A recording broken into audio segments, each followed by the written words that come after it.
ಈಗ ಮನೆಗಳ ವಿಸ್ತರಣೆ ಈಗ ಕೇಳ್ರಿ, ಮಂತ್ರಿ ಆಗಬೇಕಾದ್ರೆ ಅವ್ರಿಗೂ ಅರ್ಹತೆ ಇದೆ. ನಾನು ನೋಡಿದೆ ಅವ್ರು ಎಷ್ಟು ಪಾಪ್ಯುಲರ್ ಆಗಿದ್ದು ನಂಗೆ ಗೊತ್ತಿರಲಿಲ್ಲ.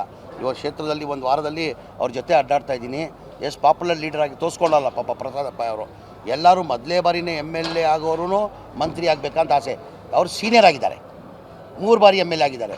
ನಾವು ಅವ್ರು ಮಂತ್ರಿ ಆಗಬೇಕಂತ ಭಾವಿಸ್ತೀವಿ. ಅಂದರೆ ನಮ್ಮ ಪಕ್ಷ ಹೈಕಮಾಂಡ್ ಪಕ್ಷ, ನಿರ್ಧಾರ ತಗೊಳ್ಳೋದು ಹೈಕಮಾಂಡ್ ತಗೊಳ್ಳೋದು. ಆಗ್ತೀವಿ, ಖಂಡಿತ ಆಗ್ತೀವಿ, ಖಂಡಿತ ಆಗ್ತೀವಿ.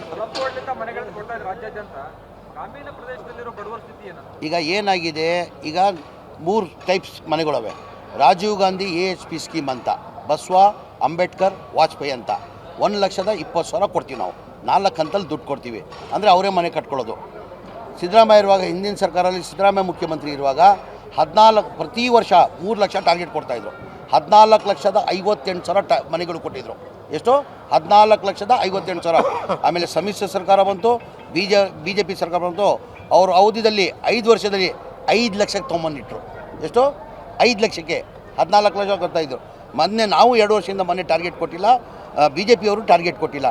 ನಾನು ಮೊನ್ನೆ ಮಾನ್ಯ ಮುಖ್ಯಮಂತ್ರಿಗಳು ರಿವ್ಯೂ ಮೀಟಿಂಗ್ ಮಾಡುವಾಗ ಮುಖ್ಯಮಂತ್ರಿ ಚಿಂತನೆ ಇದೆ, 1,20,000 ಏನಾಗಲ್ಲ, ಇದಕ್ಕೆ ಹೆಚ್ಚು ಮಾಡಬೇಕು, ಅಂದರೆ 3.5 ಜನರಲ್ ಮಾಡಬೇಕು, SC ST ಇದ್ರೆ 4 ಲಕ್ಷ ಮಾಡಬೇಕಂತ ಚಿಂತನೆ ಇದೆ.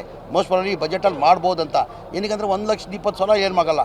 ಟಾರ್ಗೆಟ್ ನಾನು 3 ಲಕ್ಷ ಇರೋದು. ನಾನು ಮಾನ್ಯ ಮುಖ್ಯಮಂತ್ರಿಗೆ ಅಂದೆ, ಏನು ಟಾರ್ಗೆಟ್ 3 ಲಕ್ಷ ಇದೆ ಸರ್, ಅದು ಕಡಿಮೆ ಮಾಡಿಬೇಕಾದ್ರೆ 4 ಲಕ್ಷ ST STಗೆ ಮಾಡಿ, 3.5 ಲಕ್ಷ ಜನರಲ್ ಮಾಡಿದ್ರೆ ಏನೋ ಒಂದು ಬಡವ್ರು ಮನೆ ಕಟ್ಕೊಳ್ತಾರೆ ಸರ್. 1,20,000 ಏನಾಗಲ್ಲ ಅಂತ ನನಗೆ ಮಾನ್ಯ ಮುಖ್ಯಮಂತ್ರಿಗಳು ಓದ್ ಬಜೆಟಲ್ಲೇ ಮಾಡ್ಬೋದಾಗಿತ್ತು. ಓದ್ ಬಜೆಟಲ್ಲಿ ಆನ್ಗೋಯಿಂಗ್ 9.5 ಲಕ್ಷ ಮನೆಗಳು ನಡೀತಾ ಇತ್ತು.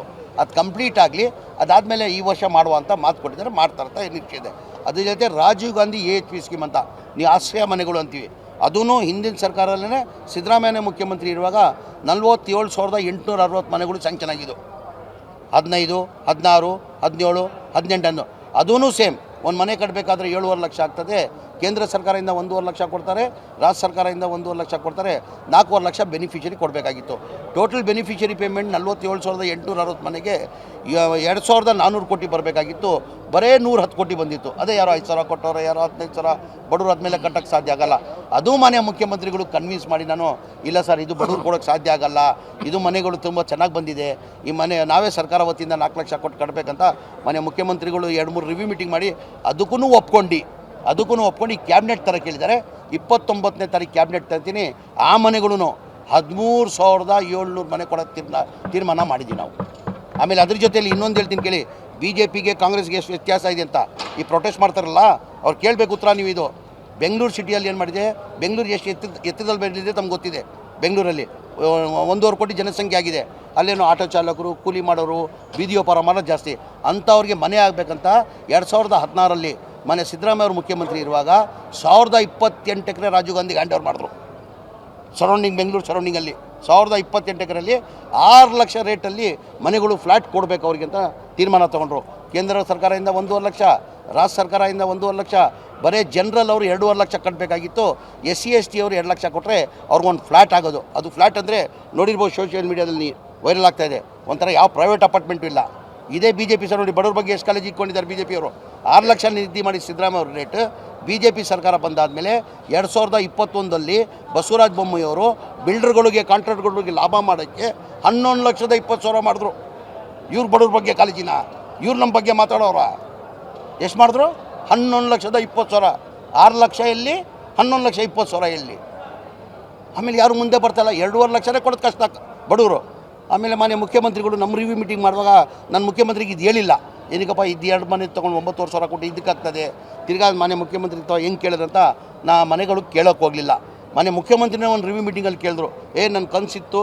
ಆ ಸೆಕ್ರೆಟ್ರಿಗೆ ಕೇಳಿದ್ರು, ನವೀನ್ ರಾಜ್ ಅಂತ ಇದ್ದರು, ನನ್ನ ಕನಸಿತ್ತು 1 ಲ್ಯಾಕ್ ಹೌಸಿಂಗ್ ಏನು ಸ್ಟೇಜಲ್ಲಿ ಇದೆ ಅಂತ. ಆಮೇಲೆ ನನಗೆಲ್ಲ ಮಾಹಿತಿ ನಾನು ಹೇಳಿದೆ, ಇಲ್ಲ ಸರ್, ತಾವಿರುವಾಗ 6 ಲಕ್ಷ ಅಂತ ನಿಗದಿ ಮಾಡಿದ್ರಿ ಸರ್, ಬರೀ ಜನರಲ್ 2.5 ಲಕ್ಷ ಕೊಡಬೇಕಾಗಿತ್ತು. SC ST ಅವರು 2 ಲಕ್ಷ, ಜನರಲ್ 2.5 ಲಕ್ಷ ಕೊಡಬೇಕಾಗಿತ್ತು. ಈ BJPಯಲ್ಲಿ ಬಸವರಾಜ ಬೊಮ್ಮಾಯಿ ಬಂದು 2021 ರಿವ್ಯೂ ಮಾಡಿ 11,20,000 ಮಾಡಿದ್ದಕ್ಕೆ 8.5 ಲಕ್ಷ ಕಟ್ಟಬೇಕು ಸರ್. ಬಡವ್ರು ಎಲ್ಲಿಂದ ಕಟ್ತಾರೆ? ಬಡವ್ರು ಎಲ್ಲಿಂದ ಕಟ್ಟಕ್ಕೆ ಸಾಧ್ಯ? 8.5 ಲಕ್ಷ ಆಯಿತು. ಒಂದು ಕೆಲಸ ಮಾಡು, 13,000 ಮನೆ ಮೊದಲೇ ಹಂತಲ್ಲಿ ತಯಾರಾಗಿದೆಯಲ್ಲ, ಅದಕ್ಕೆ 1 ಲಕ್ಷ ಸರ್ಕಾರ ವತಿಯಿಂದ ಕೊಡ್ತೀನಿ ಅಂತ 1 ಲಕ್ಷ ಕ್ಯಾಬಿನೆಟ್ ತಂದು ಅಪ್ರೂವ್ ಮಾಡಿದ್ರು. 120 ಕೋಟಿ ಕೊಟ್ಟರು. 1 ಲಕ್ಷ. ಅದಾದಮೇಲೆ ಏನಂದರು 5 ಲಕ್ಷ ಲೋನ್ ಮಾಡು, ನ್ಯಾಷನಲೈಸ್ ಬ್ಯಾಂಕಲ್ಲಿ ಲೋನ್ ಮಾಡು ಅವ್ರು ಕೊಡುವಂಥ ಸೂಚನೆ ಕೊಟ್ಟರು ಮಾರೆ ಮುಖ್ಯಮಂತ್ರಿಗಳು. ಎಲ್ಲ ನ್ಯಾಷನಲೈಸ್ ಬ್ಯಾಂಕ್ ಕರೆದೆ, 1 ತಿಂಗಳು ಭಾಳ ಪ್ರಯತ್ನ ಮಾಡಿದೆ ನಾನು. ನ್ಯಾಷನಲೈಸ್ ಬ್ಯಾಂಕ್ ಅವರು ಯಾರೂ ಮುಂದೆ ಬಂದಿಲ್ಲ. ಕಾರಣ ಅಂದರೆ ಬಡವರಿಗೆ ಸಣ್ಣ ಪುಟ್ಟ ಲೋನ್ ತೊಗೊಂಡಿರ್ತಾರೆ, ಸಿಬಿಲ್ ಸಿಗ್ತಾ ಇರಲಿಲ್ಲ, ಯಾರೂ ನ್ಯಾಷನಲೈಸ್ ಬ್ಯಾಂಕ್ ಅವ್ರು ಮುಂದೆ ಬಂದಿಲ್ಲ. ಆಮೇಲೆ ಮುಖ್ಯಮಂತ್ರಿಗೆ ಗಮನಕ್ಕೆ ತಂದೆ ನಾನು, ಸರ್ ನ್ಯಾಷನಲೈಸ್ ಬ್ಯಾಂಕ್ ಯಾರೂ ಬರ್ತಾಯಿಲ್ಲ, ಬಡವ್ರ ಮನೆಗೆ ಅದು ಸಿಬಿಲ್ ಸಿಗ್ತಾಯಿಲ್ಲ ಅವ್ರು ಲೋನ್ ಕೊಡೋಕ್ಕೆ, ಹಂಗಾಗಿ ಯಾರೂ ಬರ್ತಾಯಿಲ್ಲ ಸರ್. ಪ್ರೈವೇಟ್ ಬ್ಯಾಂಕಲ್ಲಿ ತೊಗೊಂಡ್ರೆ, ನ್ಯಾಷನಲೈಸ್ ಬ್ಯಾಂಕಲ್ಲಿ ತೊಗೊಂಡ್ರೆ 7% ಇಂಟ್ರೆಸ್ಟ್ ಆಗ್ತದೆ. 7% ಇಂಟ್ರೆಸ್ಟ್ ಅಂದರೆ 5 ಲಕ್ಷ ಲೋನ್ ತೊಗೊಂಡ್ರೆ ಅವರು ಒಂದು 5,000 ರೂಪಾಯಿ EMI ಕಟ್ಟಬೇಕು ತಿಂಗಳಿಗೆ. ಪ್ರೈವೇಟ್ ಬ್ಯಾಂಕಲ್ಲಿ ತೊಗೊಂಡ್ರೆ 12% ಲೋನ್ ಆಗ್ತದೆ, ಅಂದರೆ EMI 8,500 ಆಗ್ತದೆ. ನಾನು ಮುಖ್ಯಮಂತ್ರಿಗೆ ಗಮನಕ್ಕೆ ತಂದೆ, ಸರ್ ಹಿಂಗಿದೆ ಸರ್, ಬಡವ್ರು ನೋಡಿ ಪ್ರೈವೇಟ್ ಬ್ಯಾಂಕಲ್ಲಿ ಕೊಡೋಕ್ಕೆ ತಯಾರಾಗಿದ್ದಾರೆ, ಇಂಟ್ರೆಸ್ಟ್ ಅಮೌಂಟ್ ಜಾಸ್ತಿ ಇದೆ, ಅಂದರೆ 8,500 EMI ಆಗ್ತದೆ. ನ್ಯಾಷನಲೈಸ್ ಬ್ಯಾಂಕ್ ತೊಗೊಂಡು 5,000 ಆಗ್ತದೆ. ಇಲ್ಲಲ್ಲ ಪಾಪ ಬಡವರಿಗೆ ಬಡನ್ ಆಗ್ತದೆ, ಅದು ಕೊಡೋಕ್ಕಾಗಲ್ಲ, 5,000 ಮೇಲೆ ಕಟ್ಟೋಕ್ಕಾಗಲ್ಲ ಅಂತ ನೀನು ಕ್ಯಾಬಿನೆಟ್ನಲ್ಲಿ ಪ್ರಪೋಸ್ ಮಾಡು ಅಂತ ಹೇಳ್ಬಿಟ್ಟು ಆ ಇಂಟ್ರೆಸ್ಟ್ ಅಮೌಂಟ್ ಡಿಫ್ರೆಂಟ್ ಏನಿದೆ ಅವರು ಬೆನಿಫಿಷರಿ ಬರೀ ನ್ಯಾಷನಲ್ ಬ್ಯಾಂಕ್ ಏನಿದೆ ಆ ಇಂಟ್ರೆಸ್ಟ್ ತೊಗೊಳ್ಬೇಕು, ಆ ಡಿಫ್ರೆಂಟ್ ಅಮೌಂಟ್ ಏನಿದೆ ಸರ್ಕಾರ ತುಂಬಬೇಕಂತ 1,680 ಕೋಟಿ ವ್ಯತ್ಯಾಸ ನೋಡಿ.